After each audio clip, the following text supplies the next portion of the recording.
Halo,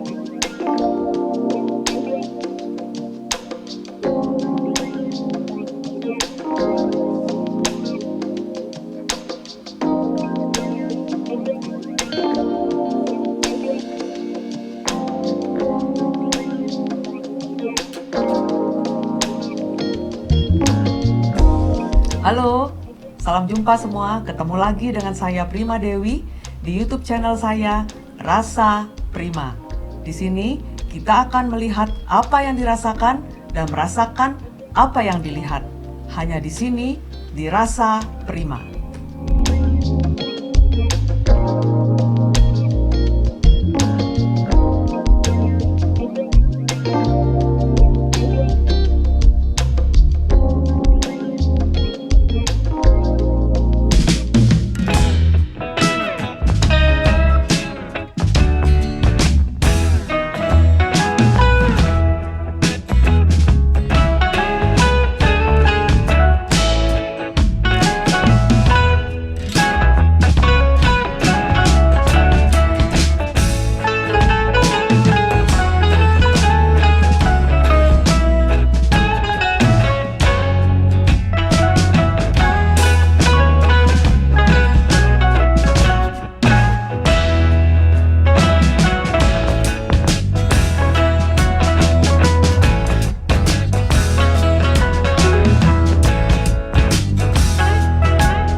Halo guys, selamat sore. Ketemu lagi dengan saya Prima Dewi di YouTube channel saya Rasa Prima.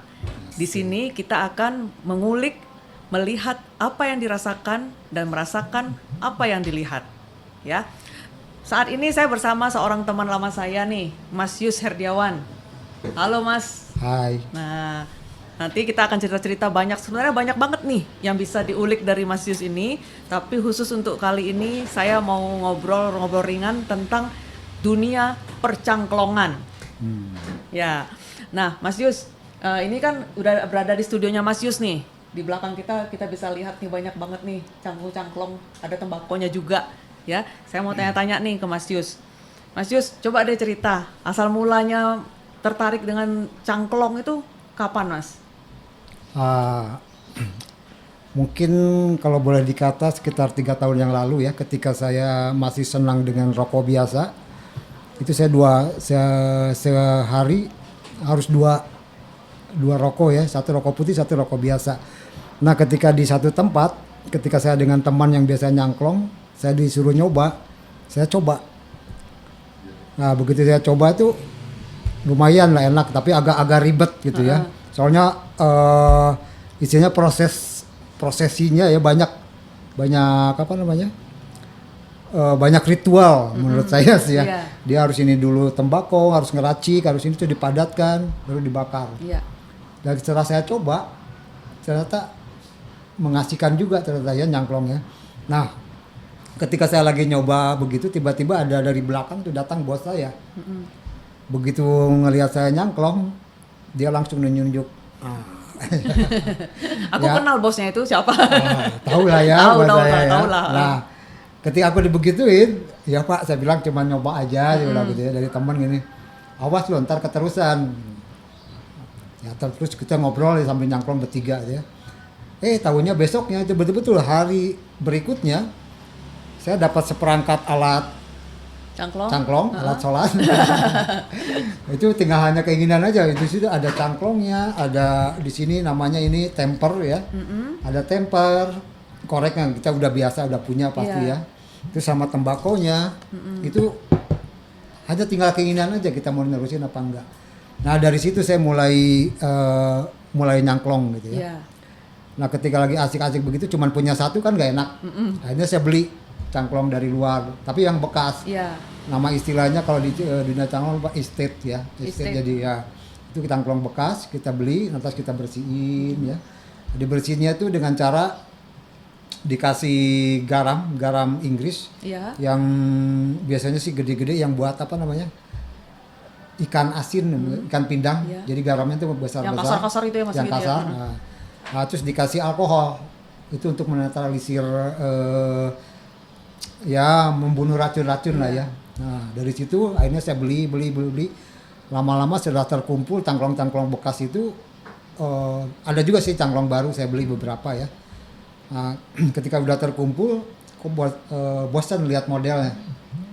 Nah ngelihat bos saya dia kan suka bikin juga, kok enak banget gitu ya bikin cangklong apa yang dia mau. Atas saya tanya, bikin di mana Pak? Di bengkel katanya. Oh, saya tinggal beli bahannya dari luar. Terus akhirnya saya coba-coba.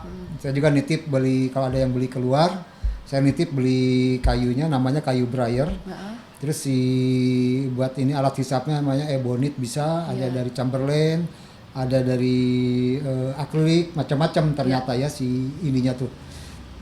Nah dari situ mulailah saya ngebentuk sendiri. Apa yang saya inginkan itu ternyata mengasihkan bikin cangklong. Nah itu sekitar 3 tahun yang lalu juga sama lah, nggak jauh deh. Dari pertama saya nyangklong tuh saya bikin. Sampai sekarang saya keterusan. Jadi keasikan aja. Bikin cangklong apa yang saya mau. Nah, kadang-kadang orang cangklong sendiri suka heran. Kok ini modelnya begini? Kok ini begitu gitu. Jadi suka-suka gue dong katanya gitu ya. Gimana? Gue I don't care lah kayak gitu. Pokoknya gue maunya begini ya terserah. Nah, dari sekian banyak ini, yang mana Mas yang paling suka, yang kesayangan? Sebetulnya ada yang paling suka tapi sudah gone ya. Tapi ada lagi yang saya suka. Saya bukain dulu. Oh iya di sini tuh ada ini cangklong pertama saya yang beli jadi dari luar. Ada yang bekasnya juga, ada yang itu. Nah, ada yang bekas, ada yang masih baru. Belum saya ini kayak ini nih. Kayak ini pengasih dari teman. Belum saya bakar, ini juga nih dari ponakan ketika dia di Jepang. Saya titip ke dia untuk ini.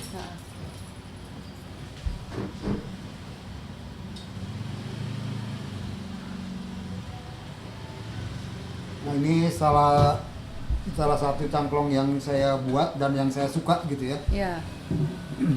Terus yang agak ini awal sekali saya bikin cangklong. Nah kenapa modelnya agak beda dari yang lain? Ya karena itu. Karena saya suka perbedaan tuh buat saya apa ya? Sangat mengasihkan. Orang lain nggak punya tapi gua punya itu merasa gimana gitu ya. Ini yang pertama saya bikin. Oh itu yang pertama ya.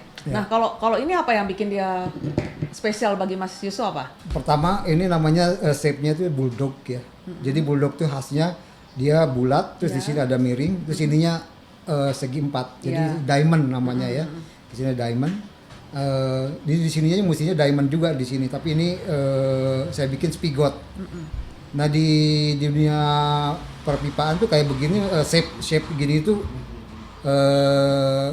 boleh dikata nggak ada karena mereka konvensional. Jadi shape bulldog tuh harus begini gitu ya. Nah ini saya bikin mix jadi ada shape bulldog terus di sini ada spigot. Nah biasanya spigot gini. Jadi ini yang membuat saya suka. Kedua ininya si shape ininya tuh grainnya namanya ya. Itu simetris banget. Jadi tadinya ini polos, terus saya semprot pakai pasir ya. Jadi namanya sunblast. Sunblast ya. Jadi finishingnya sunblast. Jadi dia disemprot pakai pasir dan kebetulan ketika keluar itu secara alami, natural itu teksturnya tuh betul-betul di tengah. Nah ini jarang-jarang juga gitu kalau nggak kebetulan. Nah ini kebetulan shape-nya di tengah jadi betul-betul saya suka. Nah yang satu lagi seperti yang tadi saya bilang itu mirip seperti ini shape-nya ya. Cuman ada yang suka dan dia maksa. Aku juga tahu itu siapa orangnya. Tahu ya? Nah Iya. itu dia. Ketika dia maksa berkali-kali, akhirnya saya relakan ke Iya. dia sampai akhirnya harganya naik-naik terus. Apalagi digituin saya nggak enak Iya, ya. iya. Ya udahlah buat bapak saya bilang, wah ini kalau pakailah harga harus naik lagi. Benar dia Iya. dinaikin lagi. Ya udah. Terus akhirnya saya bikin lagi. Kalau yang ini apa spesialnya Mas? Kalau yang Kalau ini, saya sih terus terang ini juga saya suka bentuknya sih. oh gitu. Menurut saya artistik gitu loh bentuknya dibanding ini. Kalau ini terlalu cowok kalau menurut saya ya. Hmm. Kalau saya lihatnya kan dari mata dan rasa seorang cewek gitu loh. Saya lebih suka ini, bentuknya lebih bagus. Ah, ini kalau di dunia pipa namanya shape ini namanya apa ya? Aduh aku jadi lupa ingat nih. Kok jadi gua jadi ini? Apa Mas Koko ini namanya?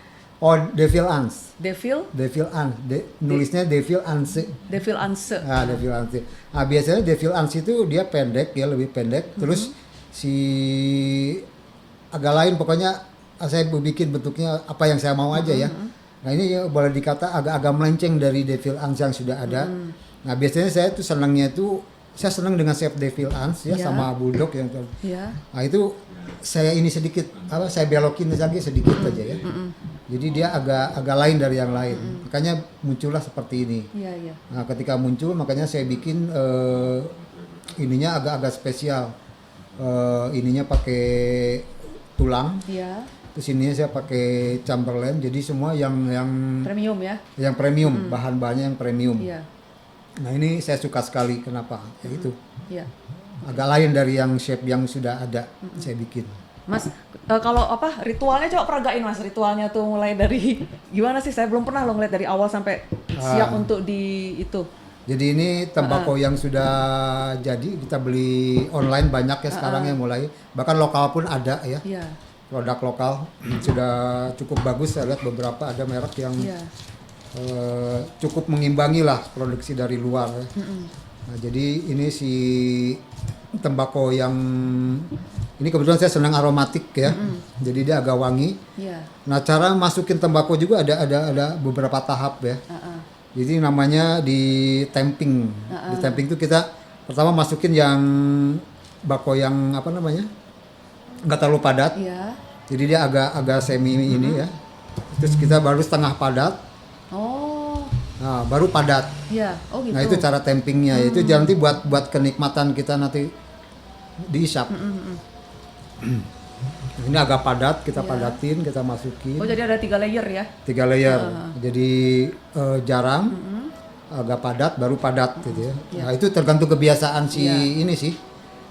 Masing-masing pencangklong beda-beda cara ininya ya. Nah, setelah ini padat, untuk bisa dipadatkan pakai temper ini. Jadi temper ini kegunaannya ini untuk memadatkan ya. Ini untuk kalau kita udah mau habis kita korek pakai ada semacam kayak sendok ya. Nah ini kalau si ini kan gunanya kalau ada mampat sedikit kita ini dari belakang atau ini atau di ini di apa namanya dijarangin kalau terlalu padat gitu ya. Nah setelah ini baru kita bakar. Dan dibakar pun kadang-kadang sih berkali-kali ya.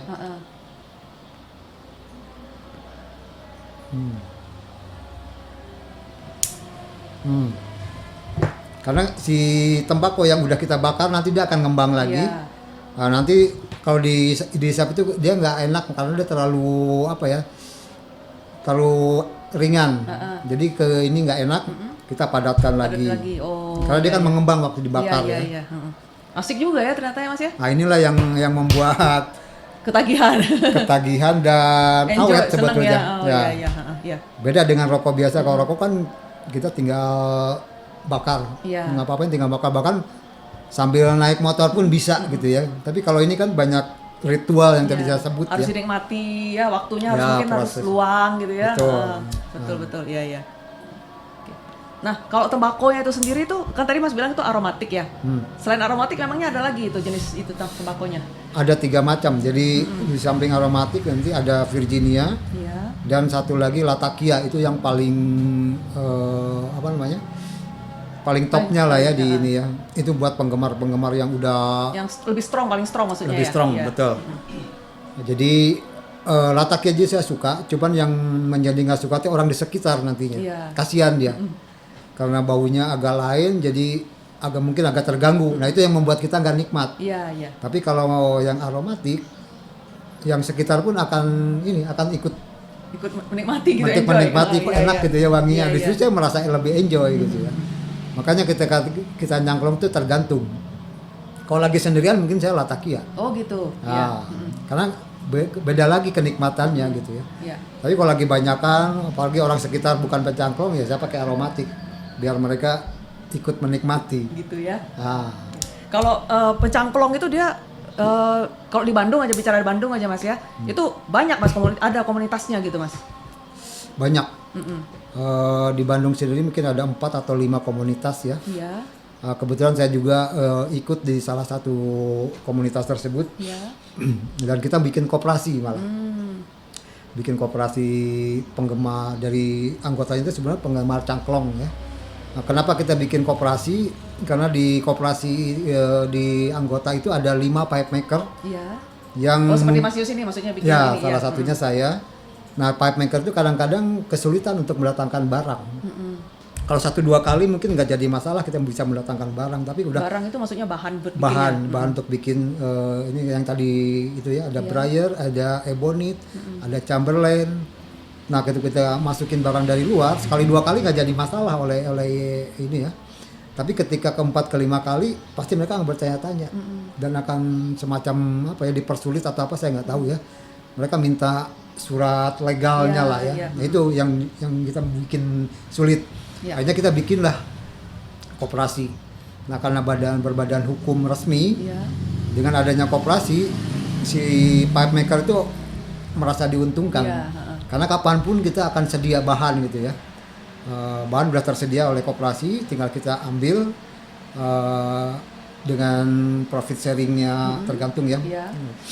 Ada profitnya buat koperasi. Nah di situ akan mudah kita mendapatkan bahan-bahan itu ya. Iya. Itu memangnya bahan-bahannya tuh semuanya impor atau sebenarnya di Indonesia juga ada Mas yang bisa dibuat seperti itu, untuk kayunya Mas? Untuk kayu sebetulnya segala jenis kayu bisa ya. Cuman yang jadi masalah adalah ke si pencangklongnya. Iya. Apa dia bisa menikmati nggak dengan baunya? Umpamanya kayak jati ya, itu kan pasti akan berbau jati. Mungkin 4-5 kali akan terasa si kayunya, getah kayunya, atau mungkin seterusnya. Nah, yang terbaik itu di dunia, yang diakui oleh dunia itu yaitu Briar ya. Karena dia tidak berbau, kedua dia tahan panas, ketiga porinya masih ada, jadi cukup dingin ke ini ya, nggak terlalu panas. Iya. Nah, di dunia diakui Briar. Di Indonesia banyak kayu, cuman ya itu kembali kepada si penikmatnya itu. Apakah dia bermasalah nggak dengan bau kayu yang ada di sini? Iya. Nah, kalau tadi Mas komunitas cangklong itu di Bandung kan Mas Yus bilang kan tadi kan ada 5 komunitas ya. Nah, itu kira-kira anggota semua kira-kira ada berapa jumlahnya dari ke-5 komunitas itu? Di grup saya aja, di grup WA sekitar 200-300 orang ya. Wah, benar banyak ya. Banyak itu sekali. semuanya om-om. Enggak, banyak kok, Opa-opa. anak muda. Oh, ada juga anak muda ya. Salah satunya om ini yang di depan kita ini, dia dari Bandung Heritage. Nah, itu pencangklongnya udah satu grup dengan kita ya. Iya. Dan dia masih muda. Jadi tidak terpaku oleh usia sebelumnya untuk hobi ini ya. Iya. Kalau kita mungkin dulu mengenal cangklong mungkin hanya untuk golongan kakek-kakek. Iya, kayaknya ya. udah opa-opa gitu Tradis ya. banget gitu. Nah sekarang udah anak muda pun banyak yang menggeluti ini ya. Iya. Bahkan bisnisnya pun di medsos banyak sekali gitu. Jadi kadang-kadang dia menjual barang yang bekas, atau kadang-kadang dia minta ke pipe maker ya untuk di ini lah, di sharing sama dia. Iya. Nah, terus si perkumpulan tuh kadang-kadang bikin Event gitu. Eventnya kayak gitu. Nah kita ini di dunia itu setiap tanggal 20 Februari itu ada namanya IPSD, International Pipe Smoking Days. Itu tanggal 20 gitu, 20 Februari. Jadi apa itu yang dilakukan oleh komunitas itu pada tanggal itu? Nah, kita nyangklong bareng, jadi kita bikin dalam satu yang umumnya di kafe atau apapun di tempat. Terakhir itu di Jalan Braga waktu kemarin ya. Braga, iya. Itu kita merayakan dengan acaranya diisi oleh Quick Smoke slow smoke, Ya. terus apa ya, paling kecil pipa, paling gede pipa, macam-macam lah. Macam-macam ya. Nah itu di situ bikin keseruan gitu. Ya, ya, Jadi ya. tukar-tukar pikiran, tukar segala macam, tukar-tukar tembakau. Oh, tukar-tukar tembakau. Ah. Ya. Jadi kadang-kadang itu datang dari seluruh Indonesia yang kemarin datang tuh ya. Oh, Nah, untuk merayakan Iya. IPSD itu. iya. Nah, kalau selain IPSD itu, kalau itu kan tahunan ya, eventnya Mas tahun sekali ya, itu tahun. ngumpulnya ya. Kalau di luar itu ada nggak misalnya regular meetingnya, kumpul-kumpulnya sebulan sekali kayak atau gimana, ada nggak? Ya kalau kebetulan saya di koperasi itu sebulan sekali harus gitu ya. Jadi tiap minggu ketiga, biasanya kita tiap minggu ketiga kita kumpul Ya. ngebahas tentang koperasinya terutama ya, perkembangan atau ini ke depan harus bagaimana.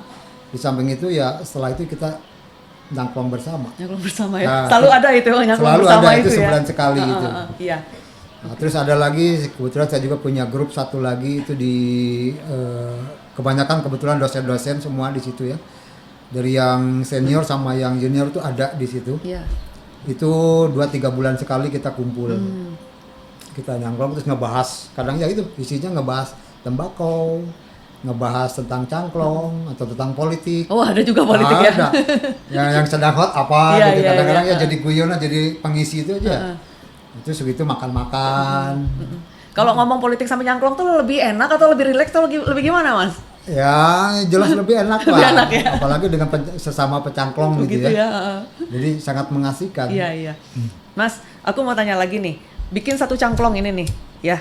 Nih, yang demikian bagusnya, demikian indahnya gitu loh. Itu tuh berapa lama sih, Mas, baru jadi segini? Kalau soal membuat pipa ya, kadang-kadang bisa lama sebulan atau 2. Ini kayak ini aja saya hampir sebulan lebih ini saya belum saya kerjakan, belum saya finishing karena saya masih nunggu terutama di ngasih warna ini ya. Nah itu finishing itu sangat menentukan. Kalau saya kasih warna ini bagus nggak? Iya. Jadi apa ya, finishing justru yang lama. Kalau bikinnya sebentar, cuman ya mungkin 2-3 jam saya bisa selesai ya. Dari mulai mentahannya Dari itu sampai mulai mentah bentuknya sampai ini. ngebentuk. Ah, Nah, iya. nanti setelah finishingnya ini yang bikin lama nih. Iya, iya. Ngegosok sampai mengkilat. Terus kadang-kadang ini dikasih warna apa ya? Ternyata dari grainnya aja udah bagus. Saya pengen natural kayak ini nih. Iya. Saya lebih suka natural gitu karena ininya bagus gitu ya. Iya. Nah, jadi ini cukup selesai buat saya untuk sementara ini Iya, gitu iya. ya. Tapi mungkin aja 2-3 bulan ke depan saya akan berubah pikiran. Namanya Nah, juga seniman ya. ya, nggak tahu ya, saya seniman tahu apa masuknya. Ya. Iya. Terus gini, Mas, kan umumnya kan cowok ya yang nyangklong itu ya. Cewek ada nggak sih? Ada. Di grup saya kebetulan ada 2 orang cewek ya. Oh, jadi memang jarang ya, nggak common ya. Sebetulnya kaman, cuma tergantung si ceweknya suka nggak dia. Sebenarnya kita welcome siapapun bisa gitu ya untuk ini. Cuman dia pertama senang nggak dengan nyangklong. Ternyata di grup saya ada 2 perempuan dan dia enjoy gitu ya di sini. Tiap pertemuan pasti dia datang gitu. Nah, kalau bentuk cangklongnya sendiri, kalau untuk perempuan tuh sama atau beda? Agak beda biasanya kalau perempuan kecil, slim gitu ya. Ada contohnya nggak di sini, Mas? Contohnya ada sih. Seperti ini. Nah kebetulan ini saya bikin tuh karena saya juga merasa biasanya kan gede-gede ya, maco gitu ya. Iya. Nah saya merasa feminim buat ini, tapi buat saya ini pasti perempuan nih cocoknya. Iya, iya. Kok aku tapi kayaknya nggak cocok aja. Aku belum merasakan sama aja. Atau kalau enggak ini, Oh. nah, biasanya perempuan tuh. Ini tuh kayak zaman Cleopatra gitu-gitu kan ya. Nah, Bener-bener ya, ya. Zaman-zaman dinasti-dinasti Cina gitu kan. ya, namanya ini Charles Warden ya. Apa Jadi Charles Warden ya. Itulah pokoknya. Kayak ngono. Ini tapi kalau menurut anekdot apa nggak tahu benar atau enggak ya, dulunya itu sering dipakai oleh para apa namanya di Kristen tuh Pastur. pastor. Heeh. Nah dia kan suka ngerokok. Iya. Nah dia di atas di jendelanya tuh, jadi dia kan takut bau ruangannya, jadi ini jendela namanya. Jadi keluar rokoknya, jadi anginnya keluar gitu ya. Jadinya keluar, katanya begitu, tapi nggak tahu benar apa Iya, enggaknya. iya. Oke. Nah, tapi ini suka dipakai oleh perempuan ya karena ini panjang, ya memang kalau dilihat itu kurang maco ya, feminim sekali ya. Feminin kelihatan. ya betul. Nah, sekarang ada satu pertanyaan penting.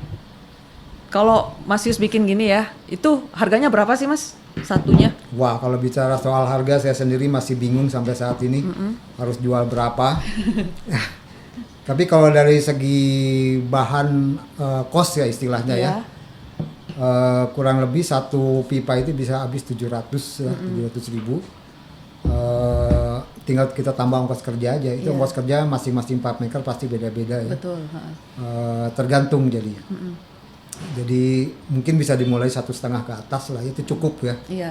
Kalau kita menghargai berarti kan ini 700 habis, berarti kita hargai tenaga kita selama taruh satu pipa seminggu umpamanya ya, dengan sampai finishing berarti sekitar 850 dibagi aja, berarti per hari sekitar 100 Iya. 100 sekian ya. Kalau saya sih lihatnya tuh ini tuh lebih ke art ya Mas ya, lebih ke seni. Dan kalau menurut saya sih seni itu memang susah kita cari harganya kalau menurut saya sih ya gitu ya. Tuh. Dan kalau misalnya orang udah suka kan sama satu barang seni tuh biasanya dia harga tuh udah bagi dia sudah nggak masalah lagi gitu kan. Iya. Mas Yus, satu lagi nih pertanyaan terakhir nih kayaknya nih. Tadi kan Mas Yus bilang dalam bikin pipa ini kan Mas Yus bilang suka-suka saya aja pokoknya bentuknya saya pengennya begini bentuknya gitu kan, yang saya senengnya begini gitu kan. Nah tapi sebetulnya secara keilmuannya atau secara pakemnya gitu ya, ada nggak sih ketentuannya bahwa bikin cangklong itu harus A, B, C ini nggak boleh ditinggal, harus ada itu di dalam bikin cangklong itu? Tentunya ada ya pakem-pakem seperti itu, seperti umpamanya yang tadi saya bilang set bulldog ini ya, ininya harus diamond, ini juga harus diamond, jadi bentuknya seperti ini diamond tuh ya. Ini juga nih. Oh yang ini ya. Cuman udah saya modif. Nah ini pakem yang asli itu seperti ini pakem-pakemnya itu, jadi bentuknya seperti ini bulat, terus ini ada agak turun gitu agak ya. Turun, terus ininya diamond nama istilahnya, ininya pun diamond. Nah, bentuk ininya tuh ya. Ini yang bentuk konvensional boleh dikata ya. Terus saya bikin, saya modif lagi dengan seperti ini. Ini juga masih ya diamond juga, ini diamond juga, tapi saya ada ininya dan dibikin seperti istilahnya dipakem. Pipa itu spigot itu jadi ini logam dengan logam, bentuknya seperti ini namanya ini juga spigot nih sebetulnya. Tapi di Cat Warden saya lihat belum pernah ada orang bikin Cat Warden yang ininya spigot, nggak tahu belum atau mungkin saya belum pernah lihat ya. Saya bikin Cat Warden tapi ininya spigot. Nah pakam-pakam itu saya juga hafal tahu gitu, tapi karena saya ingin beda dari yang lain, makanya selalu mendobrak pakam-pakam itu, saya olah sedikit lah. Jadi entah orang akan mengatakan apa saya pendobrak atau saya penista gitu. Nah, itu sebodoh amat gitu ya. Yang tahu ini buat saya sendiri gitu ya. Kalau pakem saya hafal juga harus gimana. Cuman saya pakem yang udah ada saya pengen ya ini dikit lah. Ke satu itu, kedua saya ingin generasi muda itu jangan ngelihat pipa itu jangan seperti barang kuno, seperti zaman dulu gitu aja. Makanya ketika saya beli yang udah jadi itu kan bosan buat saya, kok bentuknya gitu-gitu aja gitu ya. Nah saya ingin agak melenceng sedikit gitu ya. Makanya saya robah beberapa gitu. Pakem saya hafal, tapi si pakem itu saya tinggal belokin dikit aja gitu. Kalau yang Mas Yus yang saya kenal tuh emang begitu dia, agak nakal-nakal dikit ya Mas Yus ya. Kalau enggak nakal bukan Mas Yus itu namanya. Ya, kalau seniman harus nakal, harus beda dari yang lain ya. Betul. Makanya kadang-kadang seniman disebut gila gitu ya. harus ininya harus di apa namanya? Out of the box lah. Selangkah harus lebih maju dari orang lain. Makanya pemikirannya segala macamnya agak beda dengan yang lain. Makanya disebut gila ya itu. Jadi egoisnya tinggi gitu ya, ingin dihargain, ingin dikagumin, segala lupa lah pokoknya ingin dimengerti.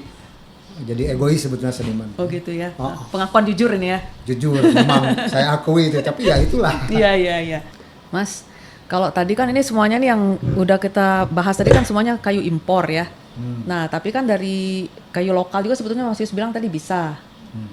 Ada nggak contoh-contohnya yang Mas bikin yang dari kayu lokal? Oh ya, saya juga bukan fanatik dengan kayu luar ya. Saya juga ingin mencoba dari kayu lokal. Iya. Ini kita coba pakai kayu Amboina Burel namanya. Saya dapat dari Makassar. Jadi ini kayu ini tuh agak mirip dengan briar. Iya. Cuma kalau briar tuh dia kayu akar yang menggelembung di bawah tanah. Kalau ini di luar. Iya. Di luar tanah. Jadi ini umumnya batang pohon. Katanya sih suka digesek-gesek oleh binatang. Nah, dia lama-lama terkena virus dari binatang tersebut. Akhirnya dia di batangnya itu dengan gelembung. Oh. Gelembung. Iya. Nah, jadilah namanya burel. Burel Amboina. Sebenarnya burel ini bukan dari kayu jenis itu aja, banyak kayu jati pun ada gitu yang seperti itu. Nah, saya coba dengan kayu lokal namanya Amboina Burel. Saya bentuk seperti ini, agak lain dari bentuk konvensional mungkin ya. Tapi saya suka, saya coba ini Amboina Burel. Kalau ini dari kayu dari Jawa Barat, namanya Limus piit. Limus piit. Limus piit, sejenis pohon mangga. Oh. Itu pun ternyata setelah saya selidiki nggak semua dari satu pohon yang tinggi, umpamanya sampai 10 meter. Paling bagus itu kayunya di sekitar 1 meter, 1,5 meter dari tanah. Nah itu ke bawah itu paling bagus, ke atas itu udah. Yang paling cocok buat ini maksudnya ya. Bukan itu aja, ini sebetulnya kayu itu dipakai buat popor senapan. Nah yang terpakai itu 1,5 meter ke bawah. Iya. Nah, makanya saya coba dibentuk dengan pipa ya, dan ternyata keluar grain yang cukup menarik buat saya ya. Ini agak lain sih ininya. Ini dari Limus piit. Terus ada lagi saya bikin dari kebetulan dapat dari Makassar juga. Ini kayu yang sangat jarang. Namanya setelah saya tanya ke orang Makassar yang jualnya, ini namanya kayu apa kalau di sana? Oh, kita sebutnya kayu hitam aja, Pak. Oh, iya. Jadi hitamnya ini bukan hitam karena kita kasih warna, tapi memang udah dari sananya hitam. Contoh itu masih ada, coba tolong ini kayu hitam. Nah, jadi dari ininya aja dari awalnya dia udah hitam. Kayak arang dia ya, Mas udah ya? kayak arang. Wah, ini bentuk awalnya ya. Iya. Kayak singkong tutung ya. Jadi saya tertarik dengan hitamnya ya, yang tanpa diwarna dia keluar warna hitam yang sangat pekat. Dan setelah saya finishing, ternyata cuma diamplas yang halus aja dia udah seperti plastik. Jadi udah serat-serat yang seperti ini udah nggak kelihatan. Nggak kelihatan ya. Iya. Jadi udah kayak plastik aja. Jadi ini kan ini ebonit ini bahan plastik ya. Ini kayu. Kalau diperhatiin kita kayak nggak ada bedanya ya. Nggak ada bedanya dengan iya. ini ya. Iya. Nah inilah kayu lokal. Iya. Ini juga sama dari kayu lokal. Saya bikin ini namanya pocket ya. Jadi dia kalau untuk pemipa sangat simpel. Dia cukup disimpan di saku aja gitu ya. Nggak perlu tempat lain. Ini temuan Mas Yus atau? Oh enggak, saya adaptasi dari bentuk yang udah ada. Iya. Karena saya belum pernah bikin yang pocket gitu ya. Iya. Saya coba bentuk yang udah saya robah dikit, maka jadilah seperti ini. Jadi ini buat quick smoke. Jadi orang-orang yang ingin nggak ada waktu untuk ini ya, terburu-buru, makanya dia agak kecil gitu ya. Agak kecil dan nggak terlalu dalam. Iya. Jadi istilahnya quick smoke dan nama ininya pocket ya. Iya. Mas Yus, dari tiap-tiap bentuk cangklongnya ini ya, itu ada pengaruh nggak sih dengan rasa tembakau? Iya, pokoknya dengan itulah ada pengaruhnya nggak? Atau hanya model aja gitu loh? Kalau orang banyak bilang sih pengaruh ya, dari model, dari tembakonya, dari flow-nya. Yang flow itu jadi alur si udara ini ya. Itu ada orang-orang yang fanatik dengan flow, dengan bentuk. Kalau setelah saya coba-coba rasakan sih, tembakau tuh enaknya tuh mood kita, ya, tembakau apa yang kita suka. Kadang-kadang tembakau yang kita suka kalau moodnya lagi nggak enak ya nggak enak aja gitu ya. Jadi menurut saya sih mood ya yang paling utama ya. Jadi timing yang pas, semuanya pas, semua tembakau pasti enak. Yo gitu ya. Oke. Dan semua shape pasti enak menurut saya ya. Iya. Oke, ya, thank you banget Mas Yus. Ini ngobrol-ngobrolnya asik banget.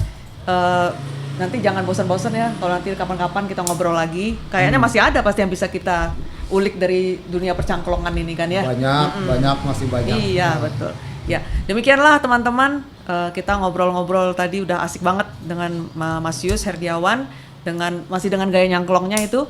Kita udah lihat juga beberapa hasil karyanya yang menurut saya luar biasa, saya kagum banget ya, karena menurut mata saya sih ini nilai seninya tinggi banget gitu loh. Amin. Baiklah, lain kali kita bisa jumpa lagi di segmen yang tidak kalah menariknya di Rasa Prima, di mana kita akan mengupas banyak hal, melihat apa yang dirasakan dan merasakan apa yang dilihat. Oke, sampai jumpa lagi ya. Bye.